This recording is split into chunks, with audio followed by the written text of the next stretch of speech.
起并肩作战嘛，然后这一周突然就要当对手了，还是感觉上比较奇妙的，因为在之前和 EDG 合作的也都比较愉快，然后也都清楚他们的实力确实是很强的，对。只不过可惜的是，在洲际赛也没有看到我们777上场的身影，所以这一次希望能见到你吧。Well, Zatai, you're going to have to beat the mini-boss if you want to get to the final boss at the end, if you want to bring Clearlove back onto the Rift. But that said, it seems like they're having difficulty handling that mini-boss in Haru's performance after that game 1. Now, before we go to our casters to get us into this game 2, we got to come back to you guys and talk about those predictions. We didn't get a chance to in game 1. Raz, you already said yours at the end of the previous one, so I'm actually going to start with you, Frosk. Who do you have taking the series? I tipped on RNG. Okay, and Raz? Oh yeah, definitely EDG. Ooh, Why well. definitely? What makes you think? Who, no, he does this all the time. Do we have time? He said it before game 1. Well, let's hear from our producers. Do we have time? Do we have time? We're getting a yes. Okay. Let's get it. No, you do this all the time. You predict the team against RNG, who won MSI, who secured Rift Rivals, who took down All-Stars, who won Spring Split. Like, they're literally looking at grabbing the entire collection. If they take Summer and then Worlds, something that no team has ever done before. Crown. Exactly, because Rift Rivals didn't exist when FLICKR was at his prime. Unfortunate. Yep. But, like, why? What then makes you look at this as like, yes, that team that lost at Rift Rivals, I'll bet on them. Let's bring it back. Raz? Brack. Well, I will say, immediately, where's Uzi at? Where is the best ADK in the world? No, it's a big piece of that pie. Question? He ain't playing, that's why. So, EDG, recency, playing fairly well in Rift Rivals. Yep. And they're looking quite hot around with Haru. So, early game team, strong tempo versus a team that is trying out a Fnatic type style, and they need to get comfortable with it. That's gonna be a tough one for them. So they're looking past their opponents. Ain't gonna be good. And it has worked for them in that game 1. That said, we've got one final voice to hear from, who's also going to share his predictions on this best of 3.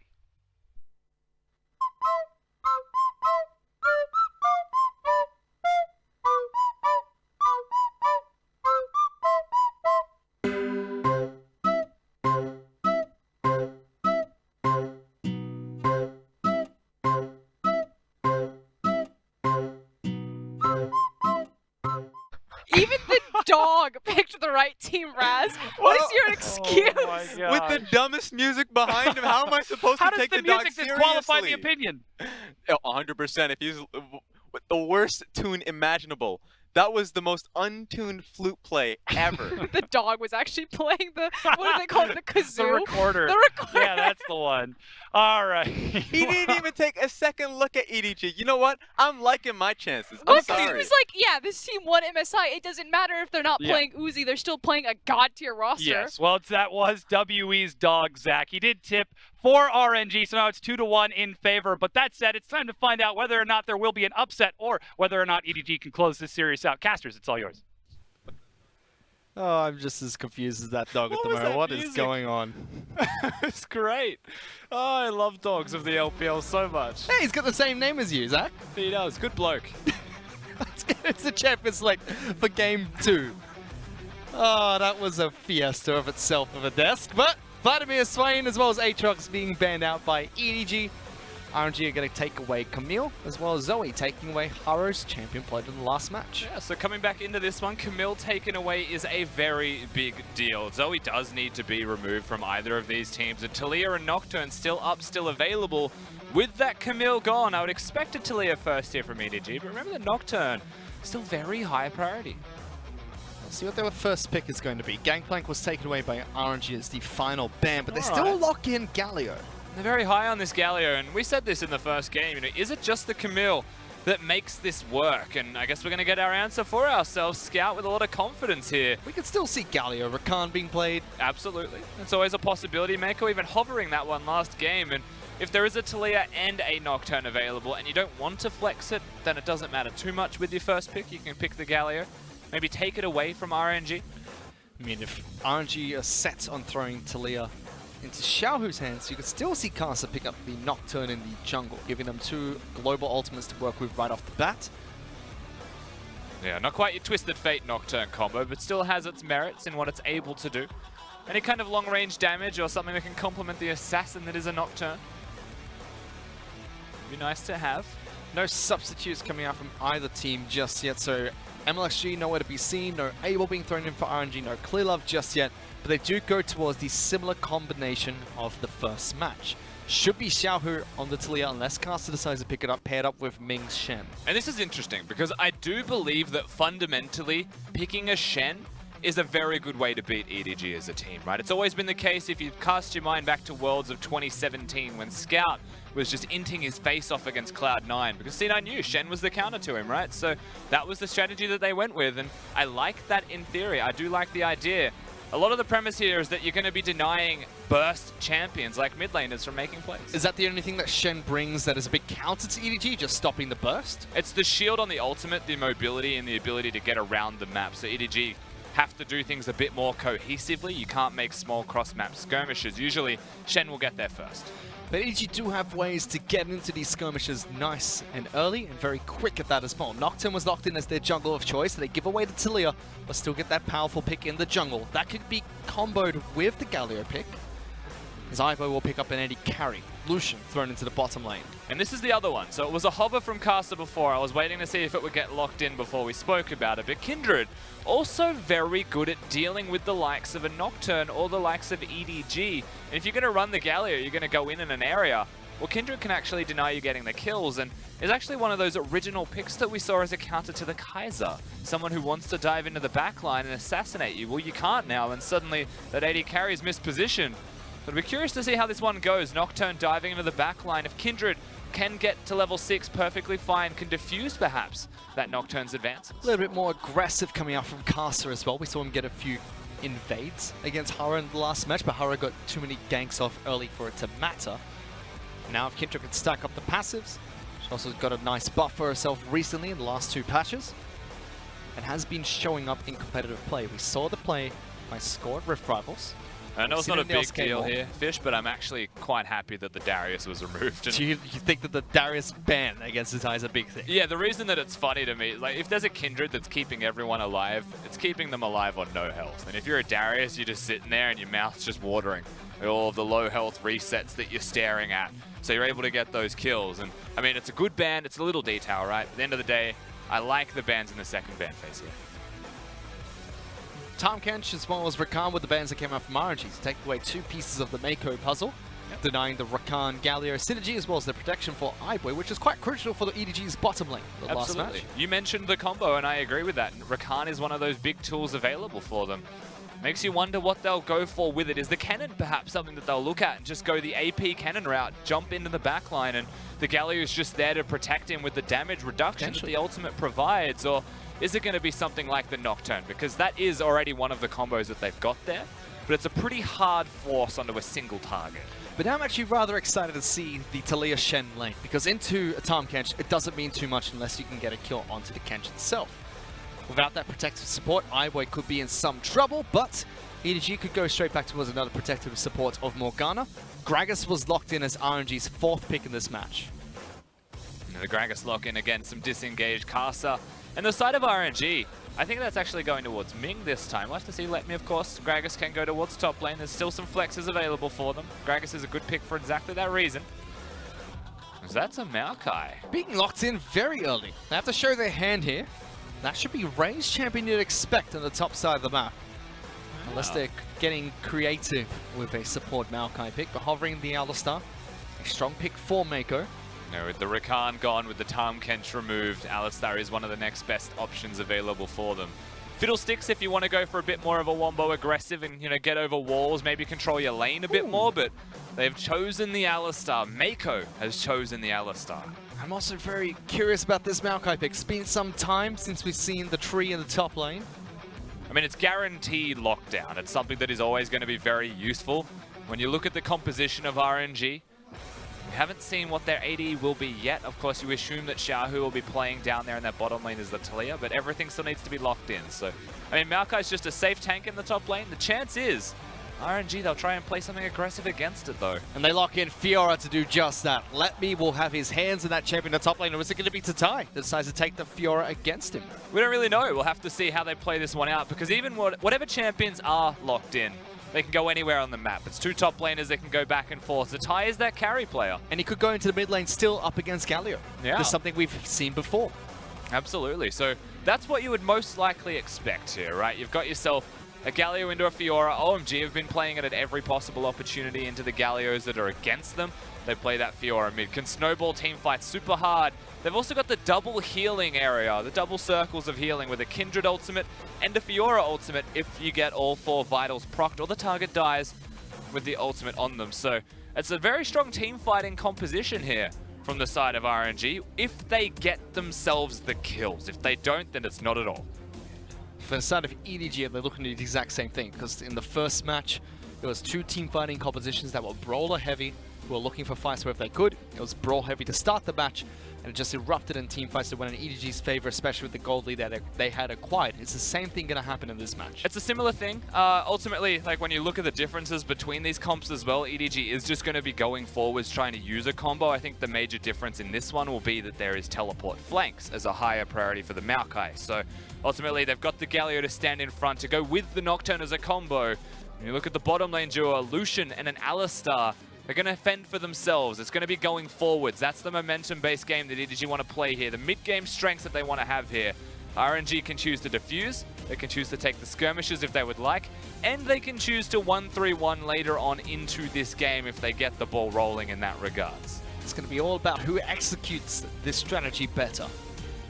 We saw that EDG were not only able to set up for their own plays, but also dissect the plays that RNG threw at them in game 1. Now RNG have a few unique tools, with Fiora potentially going to the mid lane, even the Casa picking up Kindred in the jungle. Could definitely change the way this match plays out. But EDG looked like the well-oiled machine we know they can be in game 1, and will be definitely trying to keep up the pace going into match 2, trying to take home a victory during cross-conference against their rivals RNG. Let's get onto the Rift for game 2.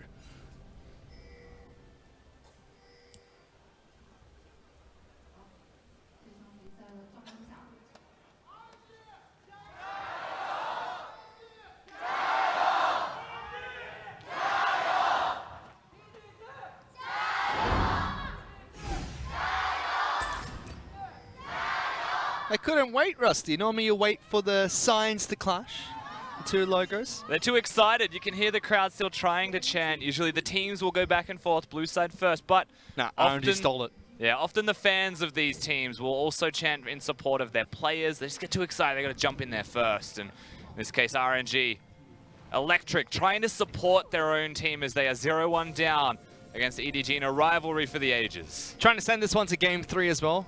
Quite frankly, I'd be happy with that one. It's been a good match so far. But RNG start this one with a delayed invade against red buff.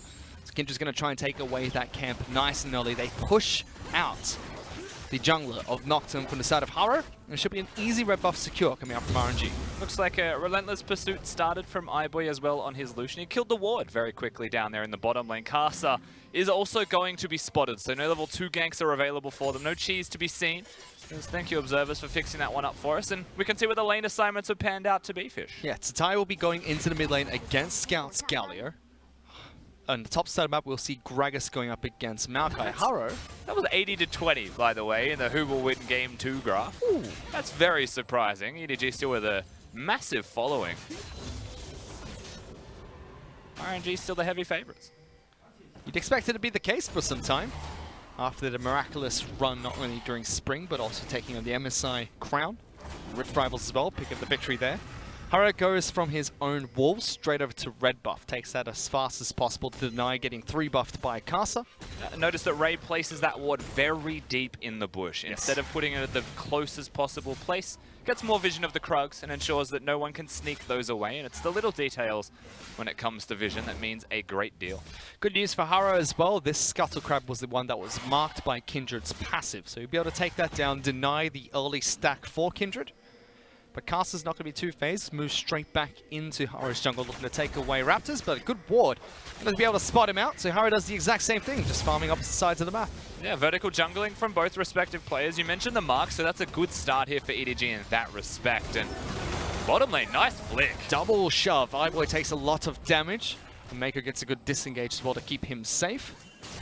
But that's what we expect to see a little bit more, especially without the no. Tom Kench. But this is going to be a very early dive. There is a ward to spot out Haro. Yeah, but they saw the ward placed because they had one of their own earlier. Let me zoned away from the turret. Scout now reveals himself. The dive is on. Zatai's got teleport, so keep that in mind. I don't know if they can do this. No Q available for Nocturne, but a taunt's going to come through first. Teleport being channeled, but it's not going to be enough. EDG with the early dive. They pick up a kill on the top lane. And that was a late teleport from Zatai. If he used it preemptively to defend his top lane, and maybe things would be a little bit different. But notice, on the opposite side of the map, Karsa is here, and he's making the difference. They're going to get some damage onto this turret as well. There's teleport available for Scout, but no wards to get into a flank against RNG, so he should head straight back into the mid lane. Actually, Letme's going to move into the mid lane for RNG now.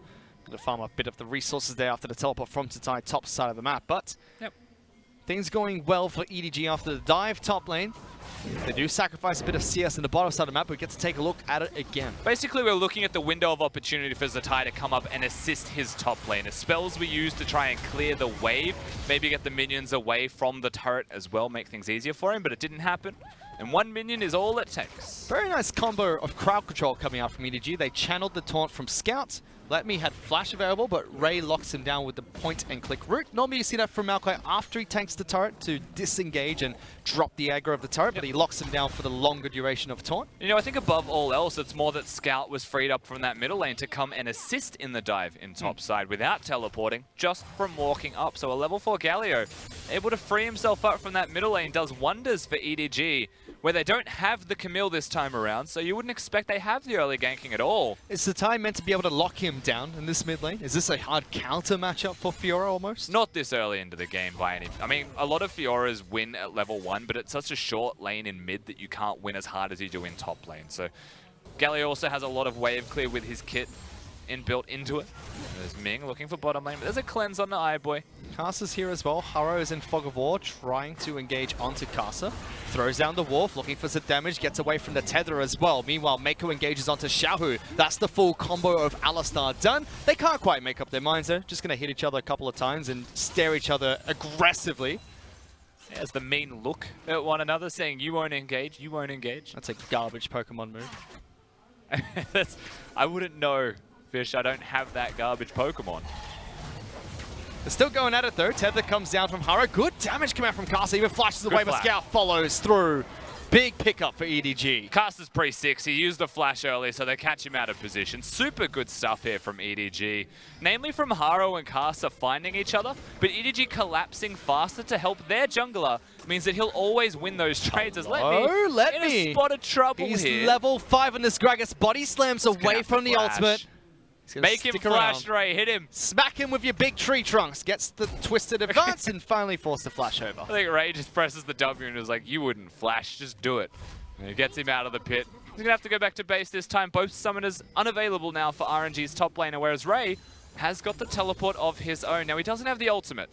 It doesn't mean a great deal if there's an Alistar also available, perhaps, to enable that dive at the get-go. He's already getting good damage on the Xiaohu. Stun's going to come up. Xiaohu's been ignited, but not enough damage, not enough mana for Eyeboy to continue chasing. Yes, but you know who can chase once he ticks over to level 6 is Haro. At those Krugs moving to red buff right now, level 5. You would expect if it's not red, that'd be 6 then if it's red and the Raptors. Oh, it should be. He's at halfway to level 6, a full level above Karsa at the moment. See how much this gives, because I think red and Raptors may be... Yep, red and Raptors will be 6. Well, oh, actually, there's only one there. Hello. Never mind. Not red and Look one away. Raptor, red and Raptors. Oh my, I'm getting dizzy. This is where Karsa dies from a different angle. Scout, of course, just flashing forwards and hitting the taunt. Smacks him down as well with the double fist. So, Hurry will get 6 from this camp. We'll pretend that Raptors never existed, because they didn't. I am very upset by that replay angle.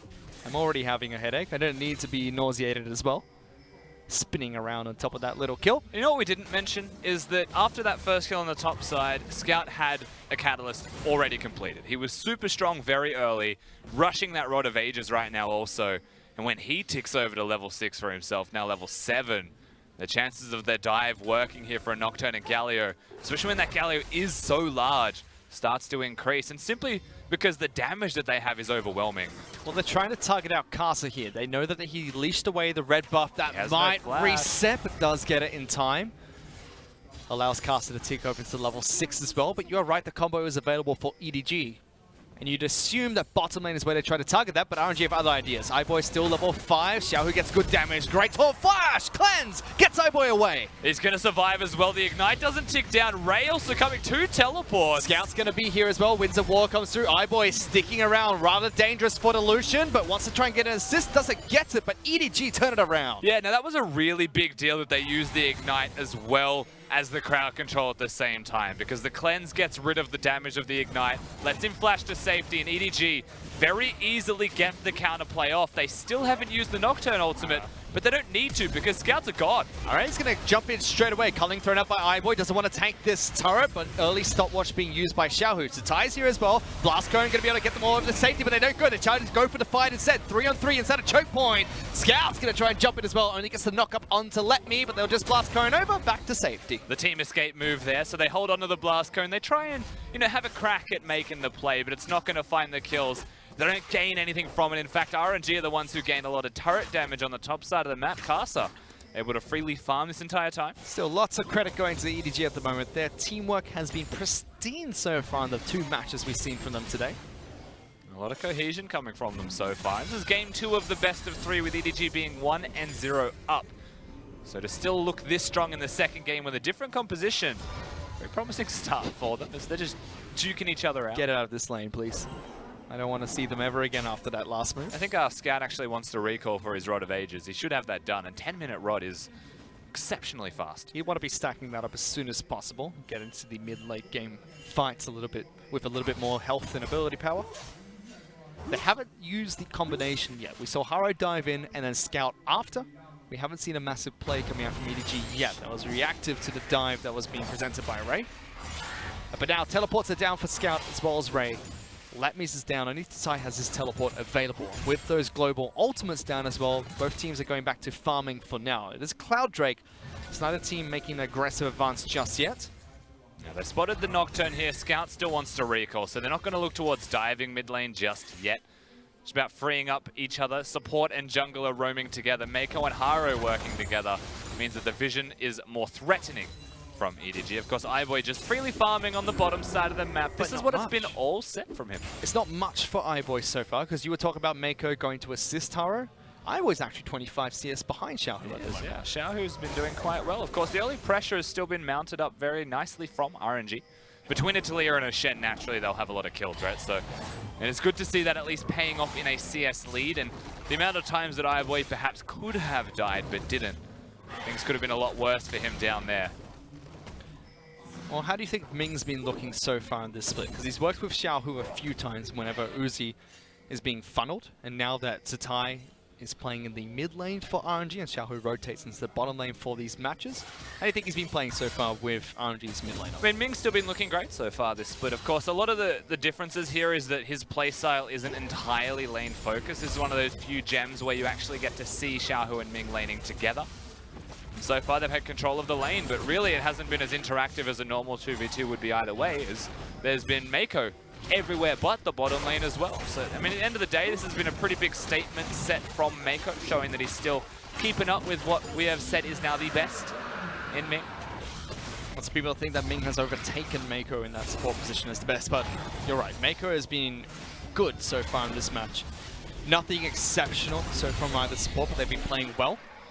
Lots of assistance going towards Haro. Yeah, I'd love to see that mid lane as well, actually, here. Haro picking up that Herald. A great opportunity presents itself to break the structure and keep Fiora in lane for a little bit longer. But look at how quickly RNG are on the rotate. Trying to get into the mid lane themselves. Casa is here. They're freed up through that 2v2 as well. You noticed the CS lead earlier. It's continuing to grow, and now they go bottom looking for iBoy. He's just found him. Lane. Don't think he got spotted out yet, but now they'll know exactly where he is. Good paranoia. Denies the vision onto the AD carry of EDG. Forcing RNG to retreat. A defensive ultimate coming out from Haro. Still very well done from Haro to protect his allies. Most Nocturnes would follow that one as well if they saw a chance. He doesn't find it. Just saves his AD as 3 people use the Blast Cone and get over that wall. End result, nothing actually comes from it, but cooldown's being used.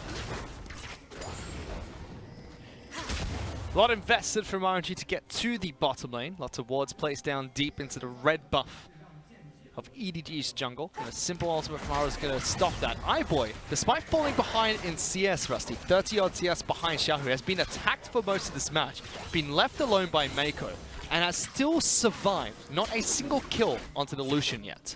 He's been doing quite well to stay alive at all, of course. Honestly, whilst the rest of his map has been moving around, doing a lot of work, a 2-0-1 mid laner in Scout is where the difference will be made in this game. It's still not an easy thing for Scout to win his lane, however, especially when Zatai finishes off that Ravenous Hydra that you would expect shortly. It'll be very hard to push out. Oh, top That's lane. aggressive, but big outplay coming out from Ray. Yeah, Ray just presses the twisted advance, and there's no cask available from Leppy. Nice little work there from Maokai. Yep, can't be hit while he's in his twisted advance. Ray's able to dodge away from the ultimate as Letme, who used Flash to close the distance with Body Slam there. Carson was waiting for a gank, almost felt a little bit forced coming out from RNG. Yeah, no kills to be seen at the end of the day. Ray has also been having a very good game so far, controlling the top lane, teleports to the bottom lane, has been all the right places at all the right times, as the team has worked around him as well to get those early kills, and that's someone that we'll have to continue to watch. It's 1-0-1, and we mentioned Scout perhaps being locked in lane. Well, there's always a possibility to unlock him through bringing resources from those other lanes to Scout. He's fed enough that he'll be doing an abundance of damage, if nothing else. He's got his Rod of Ages stacking with Ninja Tabby as well, so it's fairly safe in this mid lane. Even a stopwatch to deny any potential dives by going invulnerable. Something takes place in that mid lane. But he does want to be unlocked to try and help out with plays like this, where Rift Herald's being thrown into the bottom lane by Haro. Does not have his ultimate available, so he cannot close the distance. He does now. A single charge from Rift Herald will be enough to take down this turret. You can't shove that one away, Xiaohu. The charge is going to happen once Shelly has set her feet down. The turret falls. It wasn't used in mid lane though, so they push towards the bottom lane. They get the turret up, and you know, most of the time you'd look at that and you'd say, Shelly, Rift Herald should be used for mid lane, but freeing up Mako is the biggest win of all. And you were talking about if Scout can't be freed in the mid lane, maybe you free him up by sending more resources there. Taking out that bottom lane turret means that EDG can now allocate those resources as such. Mako, iBoy, even Haro rotate into the mid lane, and actually moving straight towards top side of the map as well. And it's not a mage in that middle lane. Of course, there is still the Ravenous Hydra. There's some wave clear from the Fiora. But it's not a mage, it's not ranged wave clear, and when everyone threatens you is right now Top's threatened. Paranoia teleport came out before the ultimate, but they're trying to lock down Letme. Way too much damage to Ty. He's getting caught up upset as well. Use the riposte to try and get away. Scout tanking a lot of damage from this turret. Pops the stopwatch to stay alive. Mako now trying to take up as much as possible. They flick back Scout. Good damage there. Mako's forced to flash away as well. RNG going to try and pursue this fight. Talia throws out the ultimate just to close this. Xiaohu though diving in a little bit too deep. Gives iBoy that kill. EDG take that for themselves. You don't want that, Xiaohu, but of course there is a minimum distance that a Talia has to travel on the wall if you choose to take the journey. That is the unfortunate ending of Xiaohu's life. Disengage. Bit him twice, Rusty. From RNG. In two different games. First time, too short. Yeah, in two very different ways, actually, in this case, though. So he goes down, he dies both times. Either way. RNG, it was a nice little counterpunch from them, however. They were in the right place. They understood where EDG were going. They couldn't get there in time to really save their top laner, though, in Letme. He takes a whole lot of damage and dies from the get-go. But a great riposte keeps Scout under the turret. Whilst his stopwatch prevents the Shen from hitting a taunt, he's still way too deep, and iBoy just culls the air in celebration. Of course, they want to disengage from here. Xiaohu says, no, you shall not. But then also says, I want to disengage, and EDG are like, fantastic. We'll take that 300 gold in the kitty. Yeah, RNG were not paying for that. Sorry, EDG were not paying for that wall. It was RNG that were forced to after that. Xiaohu did get to deal a lot of damage during that fight itself, but still a fight that goes in favor of EDG. No major structures taken off the back of that. Cloud Dragon's going to spawn in another 25 seconds. And the team effort there from EDG when you look at the damage dealt in that fight. Ray's still doing a whole lot, considering that he's playing a tank. But when a tank is far enough ahead, he'll be doing a whole lot of base damage regardless, and he'll get more rotations of those spells off without having to disengage. That play was exactly what you were talking about earlier, Rusty. EDG allocating the resources mid to free up Scout so that Haro and Scout could use the combo. Not as clean as they would have liked, but they still come out ahead. They've been able to reset. Nocturne's ultimate is available. Scouts is still on cooldown at the moment. And I would like to see EDG still try and threaten this mid lane outer turret as best they can. With a Fiora and what would be a Kindred trying to defend it, that is a hard thing to do. But what RNG have done to counteract that is they've brought the Talia to the mid lane instead. They finally brought the wave clear over. And now they put the Fiora in that bottom lane. The 1-3-1 perhaps begins here. And that does mean that Scout is freed up just as much as Zatai is. That's your concern here. If you're Royal Never Give Up. It's been a bit of an ARAM so far with some split pushing across the map. Scout is far more free than that of Zatai as well because the tower is dead. He'd be happy. Bottom lane. And if Yes. Scout's free in the grand entrance. He hasn't been unlocked out of the mid lane for some time. Highboy taking a bit of damage there. He's got some life steal. Should be okay as long as no more damage hits him. And it seems like Mr. Highboy here might be going towards a Trinity Force later. Yeah, I'm really waiting to see when that I'm just curious. finishes. Essence Reaver also Essence builds out Reaver, of yes. those. So we'll see. Of course, he went for the Mana Crystal early, which is what is curious. Very early Essence Reaver coming up from Highboy, not going towards the Black Cleaver first. He's been pushed Leave away him from this alone. fight. Shadow's having way too EDG much is still fun. getting the dragon. What they've actually got here, RNG, is mid-priority. They've got a chance Casket to steal. fight here, but teleports are in. Flanking teleport coming out from Raid. Paranoia comes out from Haro. That just deters RNG for pushing further forward. They pick up a Cloud Dragon for themselves, tying up the Elemental Dragons of the match, but it's still only 1,000 gold that separates the two teams. They're forced to use teleport to secure that. Yeah, it freaks them out. That's all the Paranoia was really there for. Teleport's also used to defend that middle lane. RNG had mid-priority. So the way that that fight started, EDG routed themselves to try and secure the dragon. And for a Cloud Drake, that was a high cost.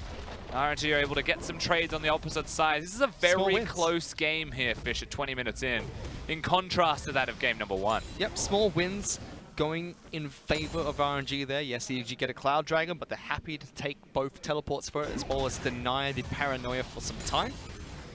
And you're right, the kills still look very similar to what we saw in the first match when Haro was able to aggressively gank, picked up a very similar kill score. In this match, it's 5-1, but it's only led to a 1,000 gold lead from EDG. RNG have been able to react to the plays thrown their way quite effectively so far, but they're still not out of the woods yet. They still have to find a way to take the gold lead for themselves. With Baron spawning now, there's a chance for these two teams to start fighting around that objective. And we can confirm that it is the Essence Reaver that's going to be picked up by iBoy second. So not going towards the Black Cleaver either, which is seen more often than not. I know that every Lucian has their own style of play. iBoy and SMLZ, the two absolute gods of Lucian so far this split that have made the MVP plays as their team demanded in those moments. iBoy's got his chance in the spotlight once again, perhaps to make that play, as he's the only AD carry really in this game. Kindred counts to a degree. Kinda. I know why he's gone for the Sapphire Crystal first as well. Doesn't need to buy wards. He's being lazy. He's filled up his item slots. Oh, yes, right. Sorry, I was going to say he does need to buy wards, No. but now he can't. He can't. Yeah. He has to sell an item. That's just inefficient if you're the AD carry of the team. Sorry, Mako, you're going to need another control ward. I'm unable. Unfortunate. RNG are also unable. Full slots for most of their team. Means you've got one control ward for Let Me, one for Ming at the moment. Control of the mid lane is currently back and forth. Turrets are both up. That's a lot of control wards right there, so Haro's going to take a lot of time to clear those if he chooses to threaten it.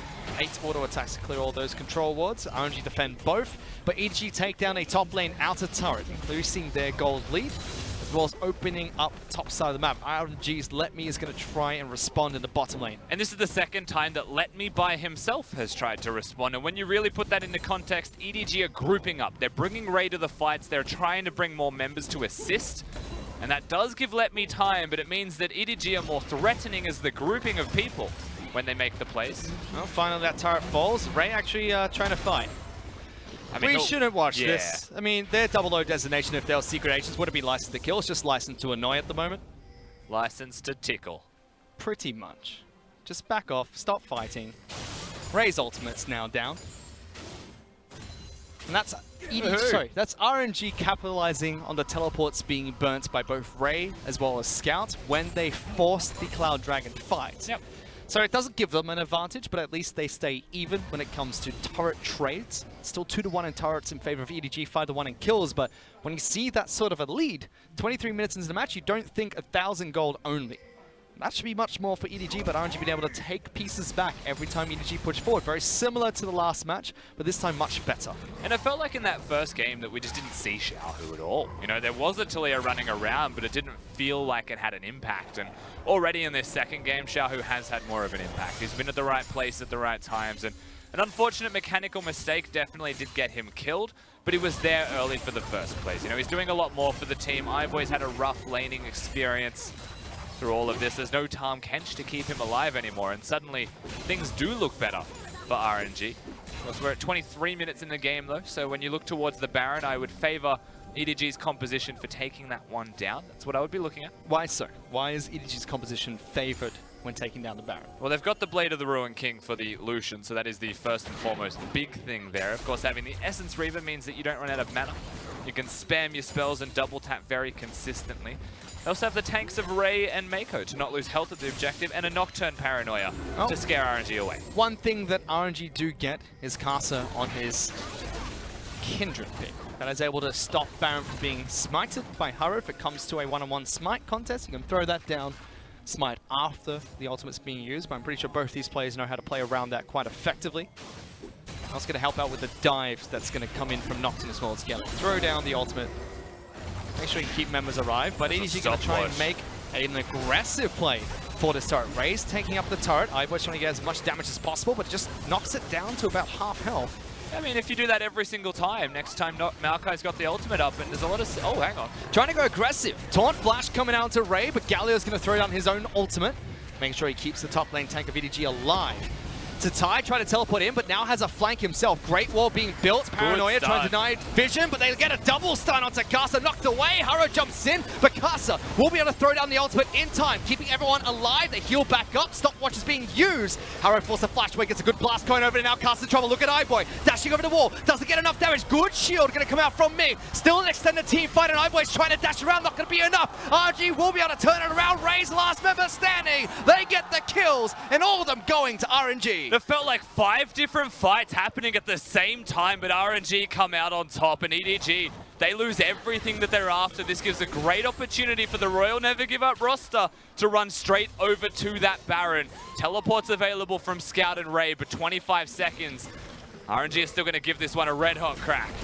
Smite is available for Haro, but no way for him to get inside this Baron pit. Looked like EDG were controlling most of this match, and whenever they set up for the plays, they're normally able to execute. This time around, they botched the play. Ray was caught out, and RNG force a fight. Force it well, too. EDG set up to threaten the turret, perhaps not even take it down, and then unfortunately Ray gets flung towards the Shentorn, and then Ray gets separated with Scout. The rest of EDG cannot come in to assist. They get split up by that Talia wall. Xiaohu does split himself up in the end, but it doesn't matter too much. Letme's got it covered. And then Mako comes in, tries to assist, Flash Pulverize, but he doesn't really do the correct thing there. He misses the Pulverize, headbutts Caster to safety, and then Nocturne in an awkward position. iBoy also goes for the kill, but it's dodged out, and Ming comes in to save him. All of these little details in this fight, these mini skirmishes, and stopwatches used left, right, and center, bought so much time, and that was time that RNG needed. Big flanking teleport coming out from Tatai. Tried to teleport towards the turret, cancelled it. Just walked up the river instead to make sure he can assist the team in that fight. You mentioned it, botched plays coming out from EDG. Didn't have the crucial summoners, but the game is not over yet. Baron goes over towards RNG. They're only holding on to a 2,000 gold lead, expected to go up to 3,000 after this mid lane outer turret falls. EDG even stepping up to try and defend this turret shows how confident they are still feeling, all things considered. In that last fight, there was a lot of things used to try and threaten the mid lane outer turret of RNG before the fight actually happened. So there's a chance that you get the front and center 5v5 happening here with everything available, and that makes you wonder who'd come out on top, because it's still the Nocturne Galio combo. We'll find out next time in America's Next Top Model. But RNG going to try and push through mid lane, take down mid lane outer turret, get a small objective for themselves, and finally take the turret lead for their team. They got an Mountain Dragon earlier on as well, so 2 Elemental Dragons to 1 and still 2 minutes of Baron buff to work with. Seems like they want to try and target the bottom lane and top lane inner turrets. Red buff is the next target. Caster picks it up nice and easy. Yeah, they're taking the very obvious and very easy objectives to take with that Baron buff. Mid lane outer turret was very clearly going to fall down. They went to blue buff, they came back to mid, took the turret, then they went to the enemy red. The hard part is the inners. It's past the point of the outers, can they take something? And that's where you have to force the fights. Well, here's the rung. Let me. First in KDA for top laners in the LPL. First when it comes to damage percentage out of top laners. He's been a beast. He has been a beast. He was a beast at MSI, one of the unsung heroes, being able to assist in RNG picking up that victory. The Rock in the top lane. He had the Ornn. This time around, he's got the Gragas. So still being a super tank for the team, but also has those fantastic engages, and that's what you're looking at for Let Me right now. Doesn't have the flash. He has still got the cask that he can throw out. Playing well on his Gragas so far. Has been targeted by EDG by a couple of dives into the top lane. But RNG able to use more of that Baron buff to push for a further advantage. Now 5,000 gold ahead of EDG by taking down some small objectives here and there. Yeah, splitting apart EDG on the map has opened so much opportunity for them to just threaten these structures. Caster still playing the role of AD carry, of siege engine in this particular case for RNG, as once again EDG, they're separated. Good taunt. Mako's forced to use the ultimate, but RNG take down the turret. Still going to be able to chase down this Alistar. His ultimate will wear off shortly. Ivo's going to try and counter this, but they kill Mako. Took some time, but the support is dead. And try as Iboy might, he's not going to save his support. RNG Baron has just worn off. But with that kill, they've got all of the time in the world to just continue to push in the top side. EDG have got a Nocturne bottom who's not using the ultimate. No Ray to come and assist this. They're just letting the inhib go. Inhibitor in the top lane is going to fall. Iboy's still trying to get damage wherever he can. Ray's looking for a flank, not going to get there in time. Zatai did some decent work on that bottom lane inhibitor turret. And that's going to continue to happen. RNG's composition can bring Let Me to the team, and they can send Zatai to the side lane, something he's very familiar with, of course, the top laner of RNG. Able to play those split pushes, and I feel like this is one of those points in the game where when you actually look at what the compositions can do, from the moment Baron was secured, EDG are very hard strung to find a single option, a single avenue into this game besides a very well executed fight that's forced. But you can't force fights when RNG are just separating the map and splitting you apart. Can never count them out. If they do find that fight though, EDG are known to be able to take it when tens of thousands of gold behind. Iboy is scaling up. Essence River complete, looking for the Black Cleaver next, has a Zeke's Harbinger being picked up by Mako to buff him up even further. They also didn't have summoner spells though, Fish. That's the big concern. If you want to engage right now, Nocturne can go in. He's got the Guardian Angel now, but it was a broken stopwatch just prior. Mako could not flash Pulverize and find anyone, but with EDG summoner spells comes RNG summoner spells also being available. So the flashes are up across the board here. This next fight will have everything available. RNG taking it slow and steady as well. Did the right thing when they had Baron, now building a wall to try and separate the team to take down the bottom lane inhibitor turret. Ray's been caught out, flung backwards, but throughout his ultimate nice and early, deterring RNG from pushing any further forward, but doesn't start a fight for EDG.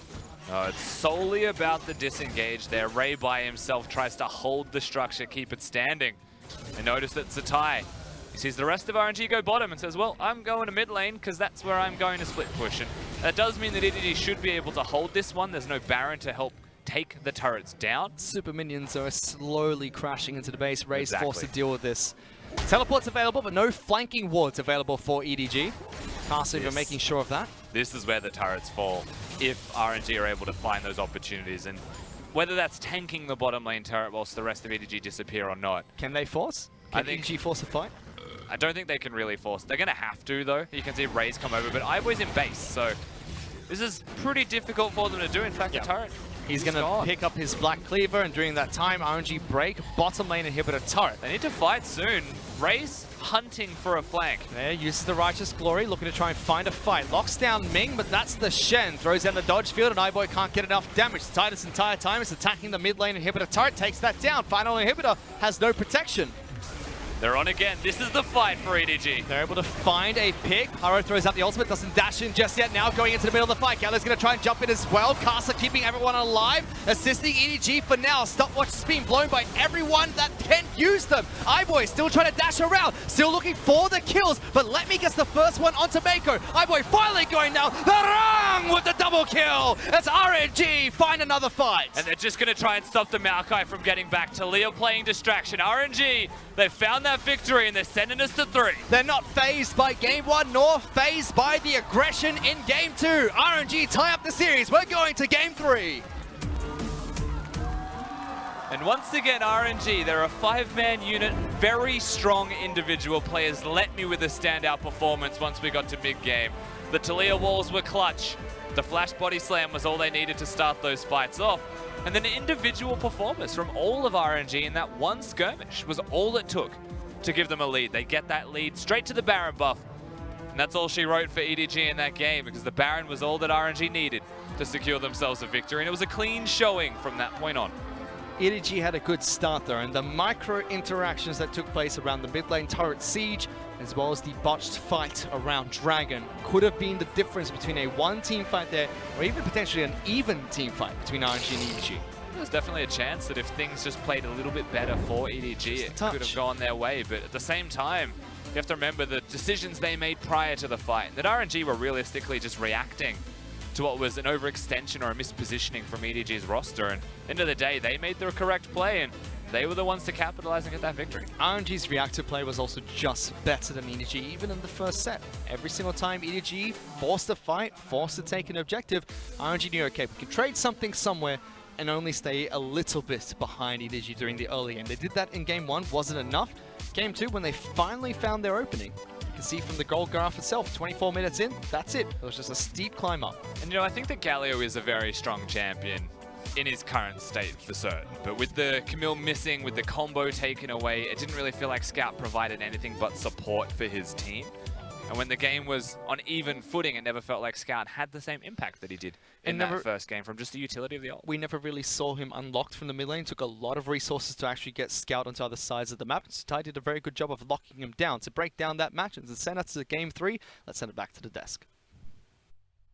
Just like that, RNG, they're proving that they can go the distance. I think that Fish said it best. They're proving that they are not phased by a game 1 defeat and an aggressive game 2 start from EDG. So let's start from the beginning with that game 2 for EDG, because it was aggression. It was 5 kills to 1 for Edward Gaming, and they were setting the pace on the map, but RNG, they just kept their cool.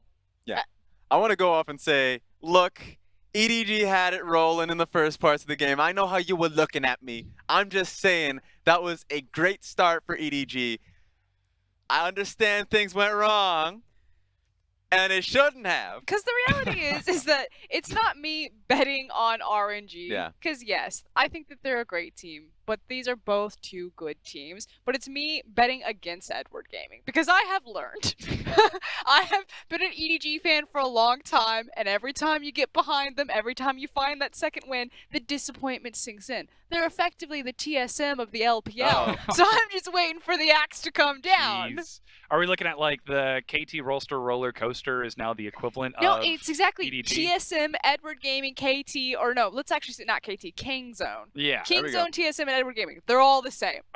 you get hyped up, you get excited, and then it just hurts. Then you go to internationals and, ooh. Game 2 at this Oh, point, that yeah. dragon fight, they're like, okay, yeah, we're in China, right? And then they approach that dragon like, oh, nope, Wait never a mind, second. it's This Worlds. is foreign land. That's essentially what happened. So let's get into how that actually happened, because again, EDG, they set the pace in that early game. What exactly led to this Edward Gaming falling apart? They played game 1 so clean, aside from a single attempt at the greedy recall in front of the Baron. Game 2, they were setting the aggression. They dropped a single kill. They were ganking top. Then it was just, they took one bad fight and it's over? It wasn't even the fact that they took the fight. They're just trying to save Private Ryan. It was just the one-member array when they were going towards the mid lane and they had moved back. Ray gets caught here. Now, immediately, you want to find a way to protect him. Galio's going to do that, and so you try and find a way back. Problem is, Talia's going to follow up and suddenly cut away from the rest of your team. RNG has found their way back into it, so it all started from that first domino array getting caught out, where this disaster occurred. I mean, effectively, likely you had a little bit of gasoline on yourself, and then Edward Gaming just decided to pour the entire canister on themselves and light themselves on fire. Because we're watching this team fight, and Raz and I are both just going, ooh, oh. Yeah. So many parts, it just fell apart. And you say, because you're asking, like, hypothetically, was it just a single team fight? Yeah, it actually was. If you're doing the VOD review of that, and if you're Edward Gaming's coach, you're like, yeah, this moment right here, you lost us the game.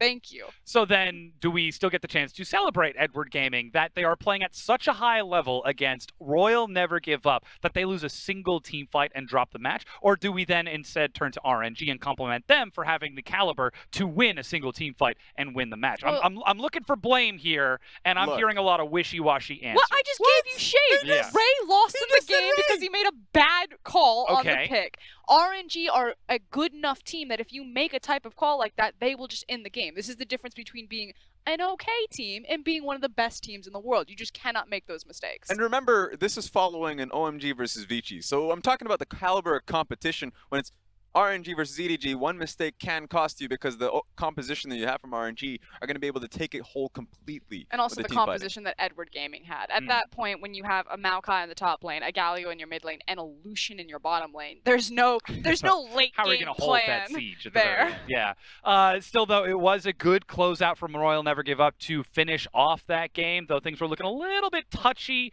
with that Kindred. I do want to talk about that a little bit from Karsa. Early game, I want to raise some questions as to why we're seeing this Kindred now. Do you want to take it? I'll take it. Okay. He's got it. Okay. I got you. Okay. Why are we seeing the Karsa now, Raz? The Kindred now. Yeah, that one. Kindred's great into the matchup of Nocturne. Okay. Really strong in the matchup. So what we want to see is Kindred invade a little bit more often. Pre-6 needs to be inside of the jungle to be able to match up. And then when you get into the later portions of the game, I know that Rusty made a mention of it in the casting portion where Kai'Sa as a champion looks to assassinate, looks to jump in, but then you press your ultimate and you actually just get nullified completely in team fights. And this is the same case for Nocturne. So Kindred is perfect against Nocturne in the sense that you do very well in the early skirmishing and then you cancel out his assassination later on. Because you also have to understand that they picked the Shen early, so it's almost like you force them into the Nocturne. Because the first rotation, I forget which champion it was, but it was not Nocturne. It was Galio, then Talia Shen. There you go. So it's Galio, and then they pick the Shen. Nocturne's still open. Nocturne is a hard counter to Shen because it's really difficult to ult. And so it's almost like this trap where they grab the Shen and you're like, what you gonna do? Then to compare that sort of jungle style, game 1, we saw Haro completely dominate the jungle on the Camille and set up for Edward Gaming with the semi-global composition. Game 2, we saw RNG answer with a Kindred to attempt to deny that jungle style. The question that I want to get to for this game 3 is, was the jungle denial with that Kindred Nocturne what RNG were shooting for, or is this something that we're going to see changed up in 3? Yeah, because look at how the draft is set up. I see how I have it here as well. I know, but I'm saying yes, if you're asking if it was a trap, 100%, because they picked Talia with the Shen, and Talia's a flex pick. So EDG look at that and they say, okay, chances are, yes, Talia could, she is a flex, she can go into Xiaohu's hands, but that could also be the jungle, and we see Shen. Of course they're going to grab the Nocturne right there, especially when they have the Galio. It was just completely set up, and then RNG pull up the fact that they have the Kindred as the counter option, and that it's a jungler that can duel, and also she can deny the assassination potential. So it was just a master plan from Heart for RNG. Yeah. And you really do get to see the plans come in motion for both of these coaches, for both Nofe and... Because you see these champions come through, you would expect Red Side to ban them 100% of the time. Nocturne, the Aatrox, and Talia. Yeah. Those junglers should not even be in the game, but of course being picked out here, it was nice to see that the Nocturne was going to be a 100% response to Talia and was going to be picked away, even knowing that your point that Shen is going to have a tough time going up against the Nocturne, but it was a trap in the sense that you bring in the Kindred and you're like, oh, wait a minute. Now Shen actually has time after the Nocturne ultimate subsides to join the fight and to make it completely difficult for the Nocturne involved. So it comes down to how the team fights get executed, but it's just amplified by the fact that EDG just didn't have damage to follow up in the longer skirmishes. And that was the big difference on that dragon fight. It was the fact that the Kindred ultimate came through. iBoy overcommits, thinks, okay, I just need to survive the Kindred ultimate, and then I'm still going to have, you know, the damage to cycle through. And then there was the Stand United on top of it. And then there was the Stand United on top of it, and suddenly iBoy then has to go over the wall. They're completely out of position. Yeah. They get wiped, and then it's the Baron. Love it. I love how we're celebrating how deep and complex these traps are in picks and bans and in gameplay themselves. The next person that we got to celebrate, though, is Xiao, who in that mid lane, he will take our MVP for that Game 2 performance on his Taliyah. And 3-1-7. I think we can we forgive that one kill in which he dashed into 3 people? No, I want that on the highlight reel. Oh, we'll keep that on the board. 100% kill participation, though. That's what he was essentially a part of every play. Every defense on mid lane was a big picture to him. And how that play that we were pinning the blame on towards Ray, 100%, it was Xiao Hu that caught him. Flick, and then followed up with the ultimate to cut off the team. So really well done from Xiao Hu from point 1 in the game to the very end. And this is, again, where we do have to celebrate RNG for taking this. But, guys, I'll give you one last chance to revise your tips. You said RNG, you said EDG. We'll start with you, Frosk. You're looking at the Dynasty, and I can't tell if you're looking at the cracks or celebrating the Monument. I already told you, I don't flip-flop. I'm not Raz. I'm all for RNG. They're the best team in the world. They're going to take the series. Real quick, Raz? I'm staying on this ship. The sinking one? This ship will be completely repaired. All right. Well, we'll have to find out if that's the case. We're going to go ahead and take a quick break while we get ready for that Game 3. But don't go anywhere. Our match of the week will be right back.